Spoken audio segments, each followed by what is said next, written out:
Hey, good evening, everyone. Today we're going to talk on chapter 8, meditation, demystifying the mystical and the waves of your future.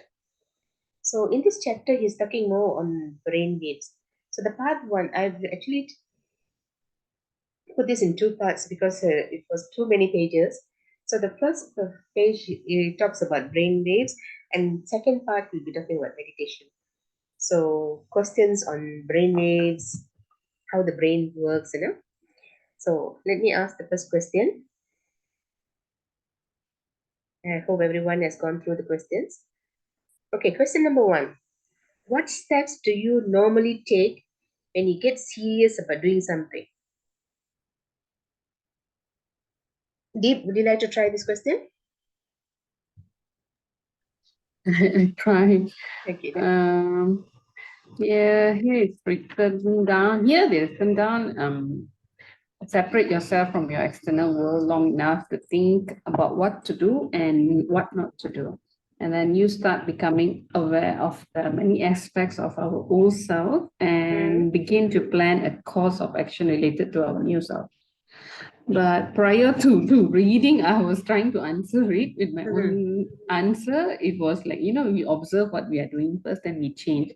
Try to unlearn the normal thing that we always do. Then we try out the new ideas. Consciously changing. Yeah, very good. Mm. Because understanding that we need to change is the one of the biggest thing that we have to do, right? Yes. First, we all must understand that we need to change. That awareness must come first. Okay, dear. Thank you so much for the answer. Now let's look at question number 2. Know thyself is to meditate. When you pay attention to the old habit of being you, what happens? Papia, do you want to take this question? I try, Okay. Hila. Mm-hmm. Okay, when it happens, we become aware of our old self, and then we begin to plan how to get to the new self. We stop thinking of the thoughts and probably decide how to stop doing things that take us back to the old habits. And then we try to consciously observe our old self, and if we are no longer being it, from being unaware to being aware, then when we pay attention to the old habits, our conscious participation will separate us from unconscious programs to give us more control over ourselves. But then he goes to say that nerve cells that no longer fire together, no longer wire together. That's what I gathered. Yeah, you got it, ma. Thank you. Thank you, Thanks. Papia. Thanks. Anyone has any other different ideas and different answers? Please, you can intervene anytime, yeah? Okay, question number 3. During meditation, when you activate the frontal lobe, what happens? Nalis, would you like to try?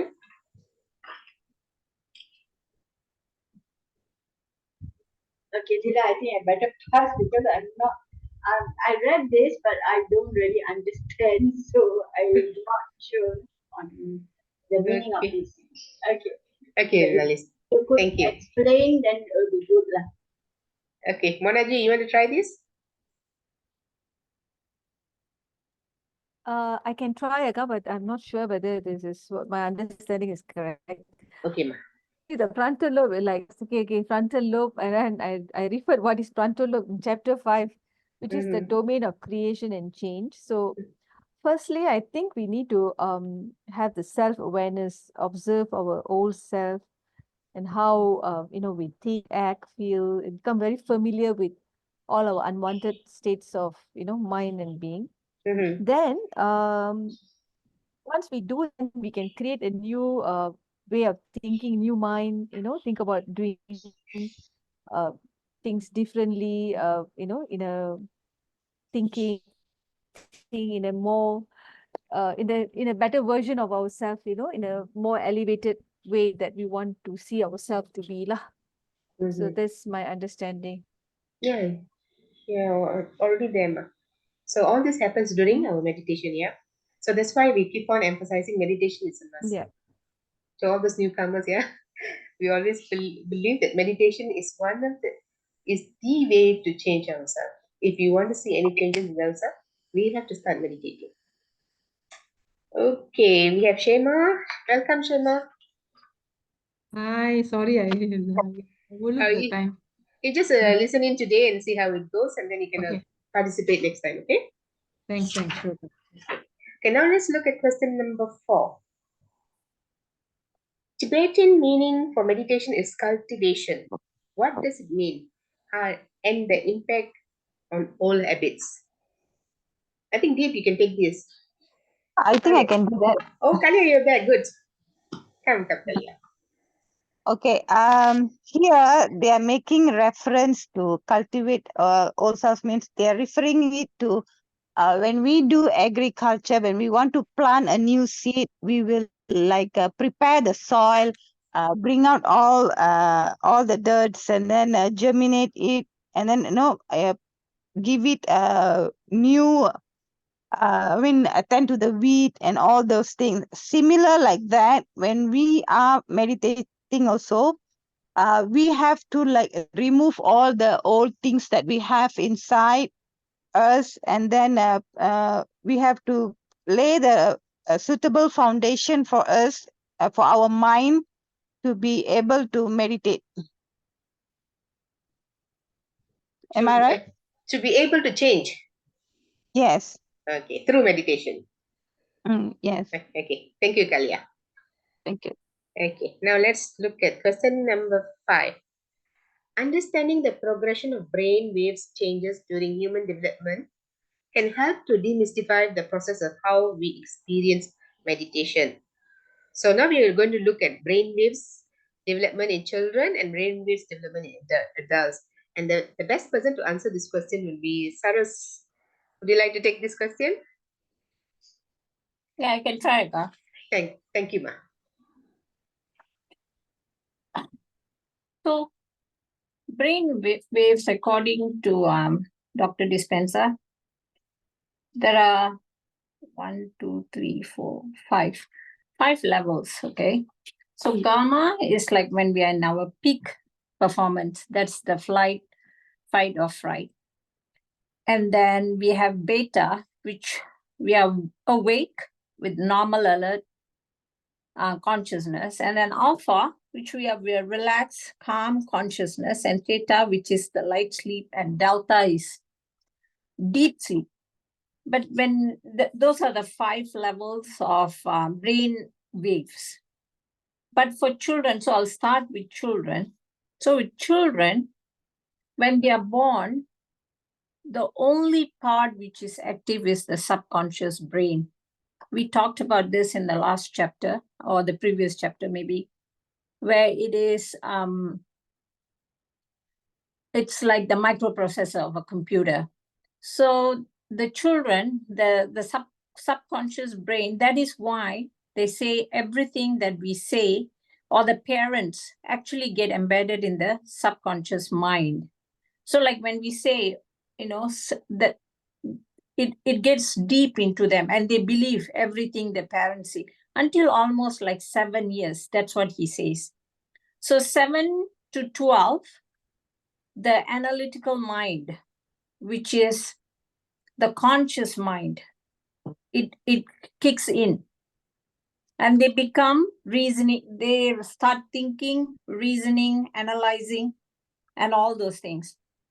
So the analytical mind is the conscious mind, and the cerebellum is the subconscious mind. It identifies the positive, negative identification, habits are formed, behaviors. So when our habit, we form this habit from childhood. That's why we have all these beliefs, cultural beliefs and perceptions which are formed when we are at a young age. I'm sure like a lot of us can relate to this. We remember some of the things that our parents told. Maybe it does not make sense scientifically. For example, like, Indians, we say, oh, don't sweep the house at night. You're sweeping all the luck away. Things like that, which, it has a scientific to it, but, it's embedded in us and some of us still follow that. So from that, from 7 to 9, the children's mind are developed. But they are not, the frontal lobe, which is like the CEO of our brain, is not developed though. So that's why they say the young children, teenagers especially, they don't understand what is fear. So that's why they do things that they do, because they have no fear, because they are not overthinking, which it means is they live for the moment. They're being very present, which also means they are living dangerously. Like for us parents, we feel like that. But with meditation and all, that's where we are trying to get, but on a safer side. So 7 to 9 years old, the analytical mind, which is the conscious mind, starts developing. So you have this creative ability, which means it's also a negative point, because we start overthinking. Oh, we always imagine the worst to happen. But the children are still developing. So that's why they have no fear. So the actual frontal lobe that we all have, we are all, I think all of us here are above like 25 years old. When you're 25 years old, that's when it fully, completely develops the frontal lobe, which is the CEO of the brain. If I want to put it in simple words, the CEO of the brain. So in that, we are able to make a rational decision. So that's why we say until 25, you are not fully developed. But that being said, 25, you're an adult, but we lose the connection between the analytical mind and the conscious mind. We lose the connection between the conscious and subconscious mind. So what is in the middle is the analytical mind. What the analytical mind is, it doesn't allow us to live in the present moment. That's the power of being now. And I can give an example. I actually read in another book.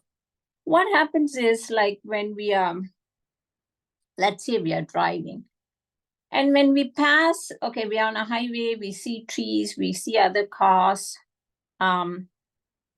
Do we remember all those things? We don't. I don't see. But then you see some car which is familiar to you. Let's say, it's a friend that, you just had a very bad fallout or something like that. That starts bothering us, because that is in the subconscious mind and it comes out. But at the same token, all these other things did not bother us, right? We don't worry about the trees. We don't see about other cars. We see vendors on the street. All those does not register. So that's the connection between the conscious and subconscious mind, is the analytical mind. That is when the brain waves come in. So when I say brain waves, we also have to talk about the frontal lobe here. So the plus point that we have is we have the frontal lobe, which is actually a big help for us, because to change ourselves, the fully developed frontal lobe, what it gives us is, it gives us an opportunity to actually step out of our brain and see ourselves as a human being. No other living being on the planet has this capacity.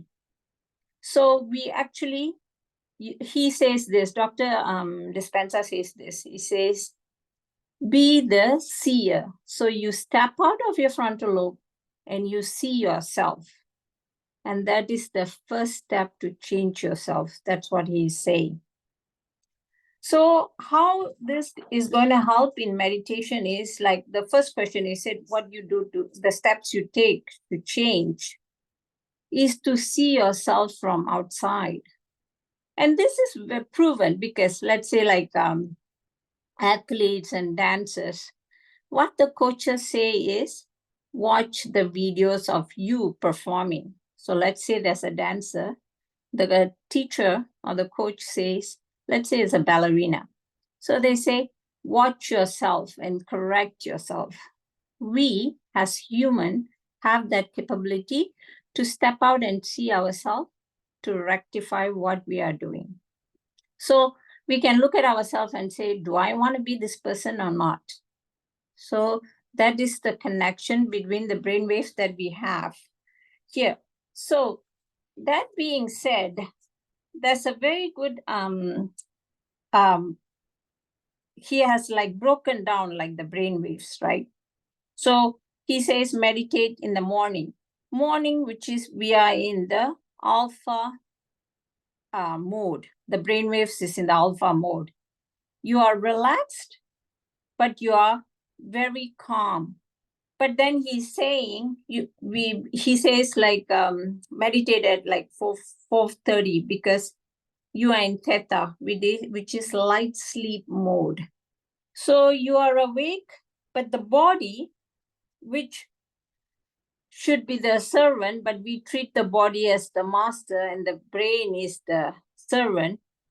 So we have to change that. So during theta, which is the light sleep mode, we can actually dictate what we want the brain to do. That's why he says meditate during theta, which is the light sleep zone. So you get the most benefit of meditation. I think I've explained, Akka, is that good? Does that make sense? Yes, ma. I think you have actually overshoot. We were not talking about meditation yet. Okay. So, okay. Thank you so much, ma.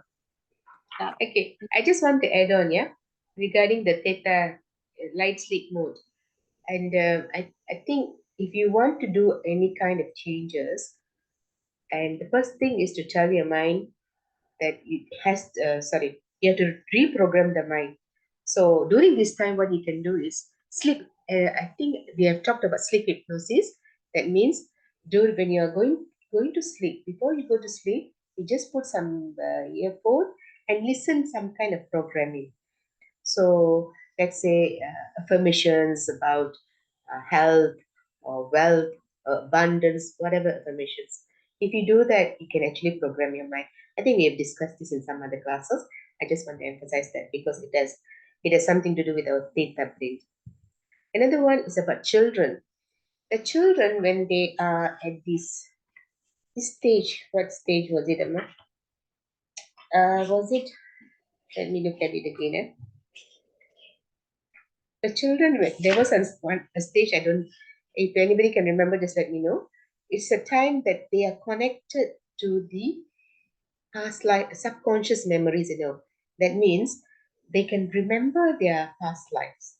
So I've read a few books when there are psychic in the house, what they do is they will start talking to the children as if they're talking to the adult and try to uh, dig into their brains or dig into their subconscious mind, and then so they will start relating about their experiences. And this book, I think Ruth Montgomery has written a book on this. I'm just sharing some information that I've read in some books. Okay, any questions about that? If you don't have, we'll move to the next question. Thank you, Saras, for a deep understanding of the brain waves. Okay, number 7, the ranges on beta, low to high. How does it impact us? I can try that. Yes, Kalya, please. Okay, he have divided it into 3 range: low range, mid range, and high range. Low range happen between 13 to 15 hertz. Now, in low range, we only give a certain degree of attention without any vigilance. Okay, in this things that are familiar to us, that doesn't need us to pay much attention. We don't have to be focused. So that is low range beta. In mid-range beta, focused attention on sustained external stimuli. It operates within a hertz of 16 to 22. And then we have this High range beta, the brainwave pattern is from 22 to 50 hertz. This only happens during stressful situation where we feel that our survival is more important. All our survival chemicals will be produced in the body, and we are not able to do much focus or concentrate on anything other than our survival skill. That's it. Thank you, Kalia. And it's good for us to know all this range so that next time when something is happening in our life, we are aware of it. Question number 8. What happens to us if we are constantly on sustained high beta range? Who wants to take this question? I can take 2. Yes, Kalia. Okay. Sustained high beta range sends brain into disorder. Okay, the brain stays constantly on a very fast cycle, which will tax our entire system. And this leaves an impact to our heart as well as high blood pressure. Our digestive system also begins to fail. We also will have an immune system weaken, unbalanced nervous system. And also stress chemicals will also be relieved. Okay, and it is also very hard for us to focus on our inner self because very little information can enter into our nervous system. And our brain will not be in a creative mood because it's very fixated on survival. So brain makes survival the priority and not learning anything new. That's about it. Thank you, Kalia. Thank you. So what do you think? 90% of the population, what state are they Beta state, Akka. in? High range, yeah? All on Yeah. survival mode. If you're in survival mode, we are in that state, right? Yes. Okay, now let's look at the next question. What do you understand by paralysis by analysis? Anyone wants to take this question?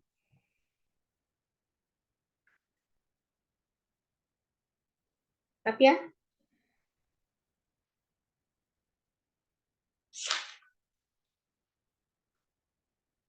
Pass, Sheila. Deep?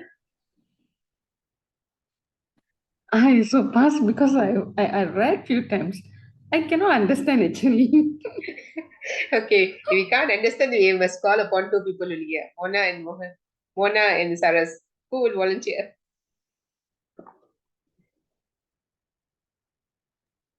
Akka, Okay, can I I can try. share? Oh, Uh, okay, Abhi, go. I'll just share. I Abhita haven't can. read that part, but this point has been discussed by my previous mentors and all those things. And even Joe Dispenza, he doesn't say don't go by the how it will happen. Okay, by analyzing this way, this should happen this way and that way. Instead, you leave it the universe or the greater energy for it to come. Come on its own. Only then it will be a big surprise for you. Otherwise, it is something very, very predictable. So by analyzing, we are only paralyzing us. That is what the literal meaning. Do not analyze, it will make you to feel paralyzed. Rather than leave the how, rather than just focus on what you want. And when the manifestation happens, it should surprise you in a way, in a very unexpected way. Then only it is like it has happened naturally. Otherwise, you're forced outcome. So that is what the context he throws in the book. So if Monaji or Sarajji wants to add up the exact meaning, we can. Monaji, your view? Yeah, it's along the way what Abhita has said. See, the words is a paralysis by analysis. What is paralysis? Paralyzed means we cannot move, we cannot do anything, right? And by analysis, by having this analytical mind, you're basically paralyzing your whole system, where you are in that beta state where you are like that kind of stressful situation where you cannot connect your inner self. You're just very outward based, very, very survival mode. So So basically, constantly analyzing. So you paralyze the whole. So it is met because of your state of being. So I think my understanding. Yeah. Okay, I just Mona. want to, Yes, I just please. want to think about. So, like what Mona and Abhi said, it's overthinking. So, only human being we do this because there's a very good example that I read in another book. What it says is, homeostasis status is where we are in like equilibrium. So we are all like everything, all our systems, it's all functioning as it should be. But what we do is because of the knowledge that we have from our previous experience, our perception, our culture, we overthink and we are always not in homeostasis because of our own brain. That's the beta, right? So a very good example I read that I have to share with all of you is, so let's say like a zebra in the wild, okay? A zebra is grazing and then it gets attacked by a lion, right? So the lion is chasing, zebra is running and everything. And let's say he or she survives that attack. What you notice is 2 minutes later, or even maybe sooner, the zebra goes back to grazing like nothing happened. But we cannot do that. Like, let's say we get into an argument and then we cannot just walk away, right? I don't think anybody like 2 minutes later, you are like, oh, nothing happened. So that is what he's saying.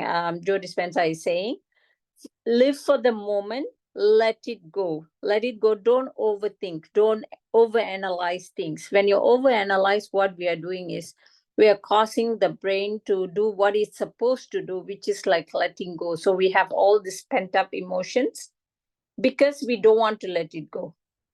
That's what it means, like paralysis by analysis. We overanalyze everything, and like Mona was saying, you know then we become a handicap, but that is our own doing. That's how meditation helps. Like we can let go of the past and clear the subconscious mind. Yeah, that's the thing I wanted to share with everybody. Okay. Thank you, Saras. Thank you, Mona. Thank you, Abhita. Can I add something here? Yes, Kalia. Okay, here he's stressing that instead of analyzing, we should just be aware of our feeling. Mm-hmm. For example, if you are angry, I mean that the internet is slow, you just be aware. Okay, I'm angry, internet is slow. That's it. Instead of fussing about it, instead of complaining, why is it slow? Why can't the service be better? I'm paying so much for it. That's analyzing. Mm-hmm. So that is what we should not be doing. We should just be aware of how we feel. That's all. Yeah, you're right also. Okay. So we can interpret our understanding of the book is different for each one of us, but we are all talking about the same thing. Okay. Thank you, everyone. Okay, now next, what have you learned so far from this chapter? What's your take from this chapter? For me, it was the brain waves. I was really quite, I would say, mystified, because I always listen to all this theta, beta, alpha, gamma, and all those things, but I never understood how it really worked. And when he was explaining it, and with Sarah's explaining further on that, now I can get it. I can understand it. But if you ask me to explain to another person, not yet. But I will go back and read this over and over until it becomes part of my memory. Okay. So let's look at Kalia. What's your take from this chapter? Huh? What's your Is it take? me? Yeah. Yes, Kalia. Okay. Here I could see. I mean, I didn't expect to see a difference of how the children's brainwave progress and how the adults one goes in the reverse order compared to the children's one. Mm-hmm. So that amazed me. And other than that,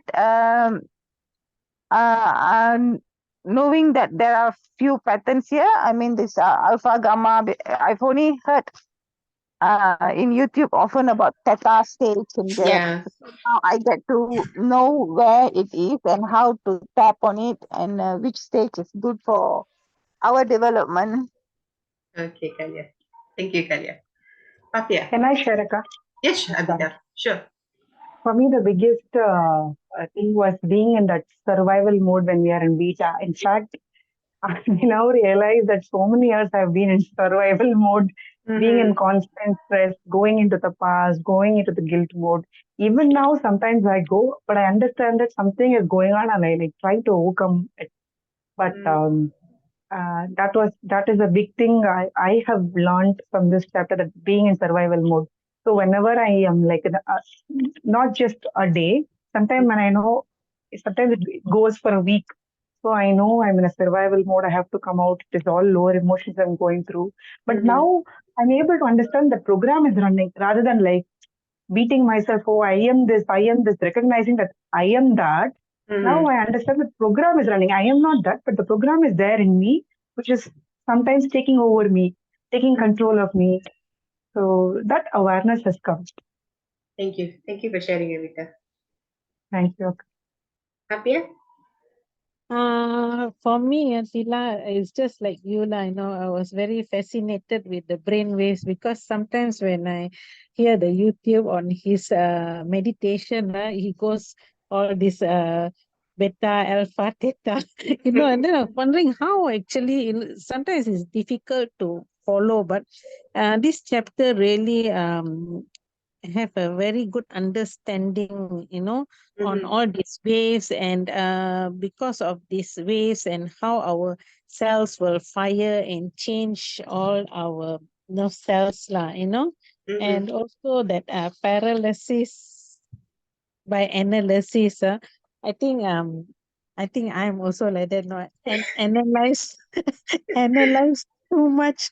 Sometimes certain things are that difficult to move lah, the mind, it paralyzes the mind, and our action. So this is a very good chapter lah. Thank you, Papia. Deep, what's your thoughts on this? Like Kalia said, I'm also I came to aware from the children to adults and adults to children. We are just actually reversed. If we could have sustained it from the children through our adulthood, actually we have less problems. Thank you, Deep. Thank you for sharing. Nalis? Yeah, I think the part that paralysis by analysis, I think resonates deeply, because a lot of things in life, I tend to overthink and look, analyze it from every angle. And I think, like what somebody was saying, culturally and society, and generally society expects us to analyze, especially in a working world. You're expected to analyze and come up with solutions and things like that. So it becomes a habit, so to speak, to analyze everything.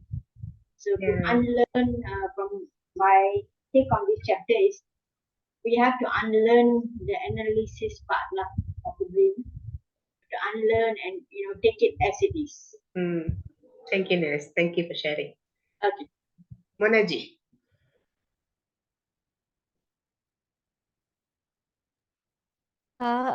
For me too, it's the brain waves, the it's better understanding about my state of being, my brain state. I mean the state of my brain. So whenever I do something, I say, okay, I'm in this state, I'm in that state.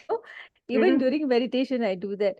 So the very really fascinating part of this is that, I mean, the irony of all this is that actually during meditation we are going to become like a childlike,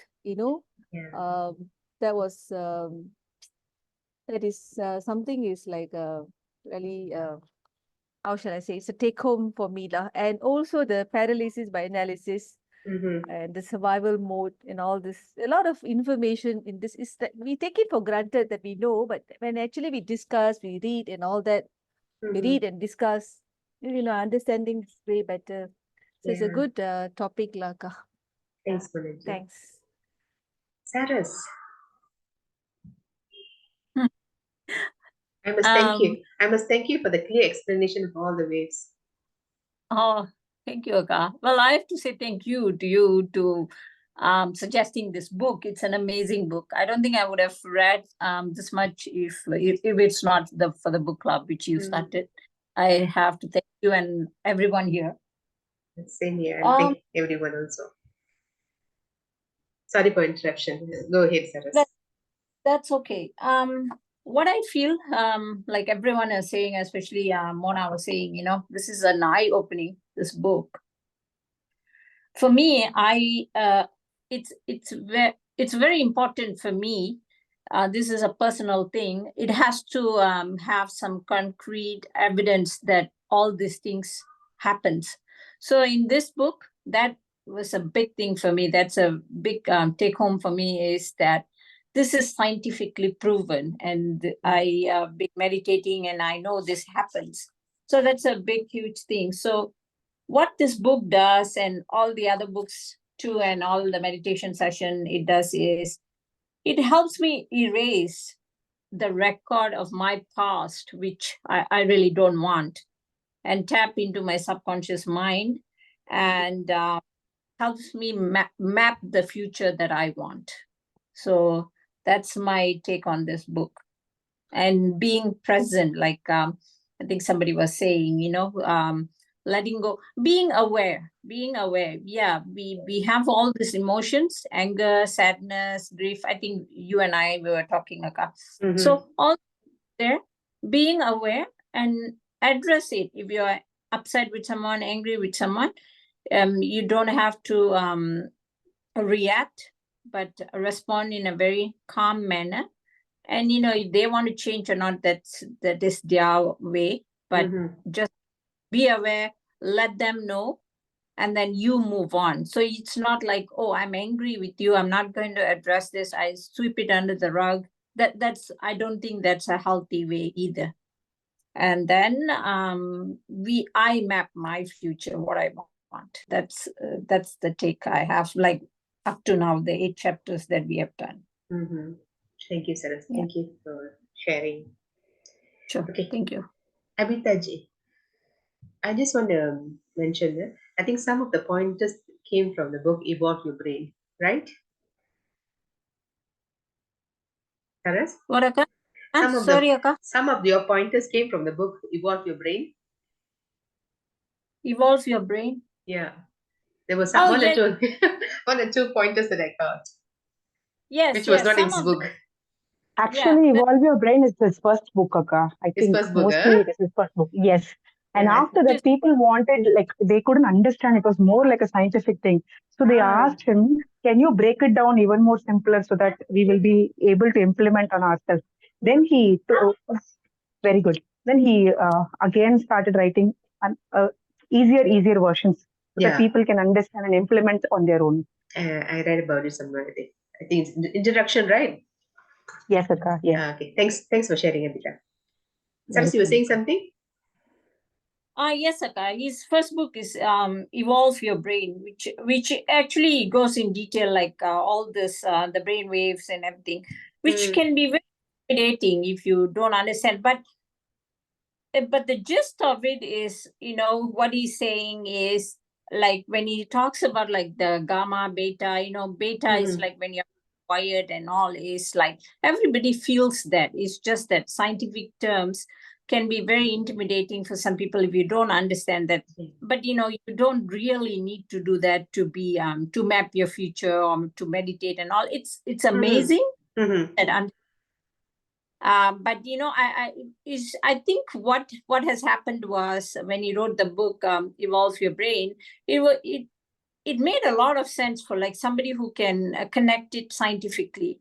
But if you don't have that, you know, everybody is different, right? We know this. So some people, you know, their strength is not the science part of it. So people are having tough time connecting, like I think like Abhi was saying. So then he has this book, it's more in depth, like you know, like for a layman's term, like everybody would understand. That's what he has done. Yeah. Thank you, Saras. Thanks for the explanation. Thanks, So, Ali. thank Okay, Shema, what do you think about our discussion so far? Oh, well, yeah, for me, first time, okay. Yeah, I had a lot of insights about this book now. And from what everybody spoke, well, I heard that what I hear is about the habits they were talking about. And it's like, because I believe that habits, I mean, according to the book also, habits is that bring us to the unhappiness kind of results, right? So here, and then that's how our personality grow. So what it requires here is we have to um, those habits that they mentioned just now, we have to unlearn, like analysis and paralysis, right? We should unlearn all this habit, then create a very good new habits. And then when it comes to meditation, when you come out from this kind of habits, when you go and sit in the meditation, then I think it will be more, you'll go in depth into meditation, because when you are a person who are analyzing so much things, when you go and sit in meditation, that also disturbs us in another way. Yeah. So when people read this kind of book and they try to come out from the negativity, when they go and sit in meditation, I think that will help meditation become more perfect. That's my point of view. From whatever I listened from all those masters here, that's what I think. True, we're actually learning how to break our habits so that we can have a wonderful life, a life that we create, our own creation, our own reality. Okay. True. Thank you so much. Thanks, Shema. So you'll be joining us next week? Hopefully, I don't have any classes. I'll join definitely. Okay. Okay, Miss Go, would you like to say anything?